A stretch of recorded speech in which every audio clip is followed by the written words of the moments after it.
Главные новости сегодняшнего дня. Команда Никиты Михалкова и Следственный комитет Российской Федерации в самые кратчайшие сроки провели колоссальную работу и смогли установить всех исполнителей и заказчиков преступления против министра обороны Российской Федерации Андрея Белоусова. По самым последним данным, в подготовке к нападению на Андрея Белоусова участвовало 15 человек, 10 из них – члены преступной группировки под названием «Московская», а 5 заказчиков преступления – лица, приближенные к генеральному директору Первого канала Константина Эрнста. Отметим, что Андрей Ремович Белоусов пострадал 2 недели назад при открытии филиала антикоррупционного комитета в одном из городов Российской Федерации. В здании комитета прогремел взрыв, и серьезные ранения получил Андрей Ремович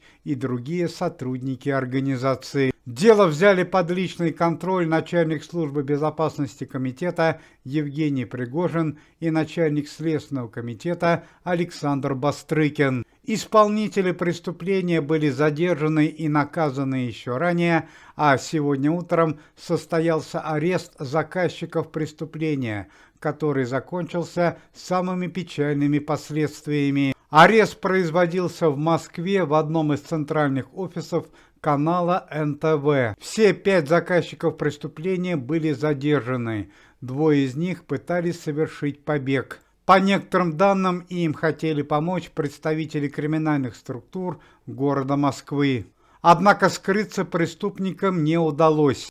При задержании погибли второй заместитель канала НТВ Евгений Блинчиков и представитель Первого канала телевидения, близкий друг Константина Эрнста Евгений Варламов.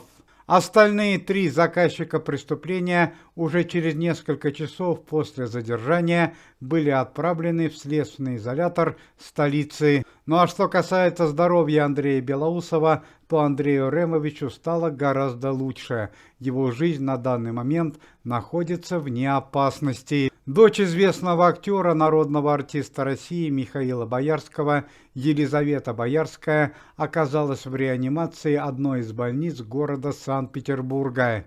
У дочери Михаила Сергеевича вновь начался рецидив тяжелого онкологического заболевания рака мозга, которым она страдала несколько лет назад. По словам лечащих врачей из Санкт-Петербурга, Елизавете Михайловне Боярской вновь может потребоваться срочная операция, чтобы спасти жизнь актрисы. Отметим, что еще 2 года назад Елизавете Боярской проводили подобную операцию в связи с безвыходностью ситуации. У Михаила Сергеевича возникла колоссальная семейная драма. Сын Михаила Боярского отказался помогать своей сестре. На данный момент состояние Елизаветы Боярской диагностируется как тяжелое. Центральный суд города Москвы арестовал всю недвижимость известного рэпера Алишера Моргенштерна, который на данный момент проживает за рубежом и является инагентом. В Москве, Санкт-Петербурге и городе Уфе было арестовано 8 квартир известного музыканта. Общая стоимость арестованной недвижимости составляет более 50 миллионов рублей. Алишеру Моргенштерну на данный момент грозит уголовное наказание 3,5 года лишения свободы и крупный денежный штраф. Известный телеведущий Юрий Николаев частично потерял память и речь после тяжелой операции на сердце.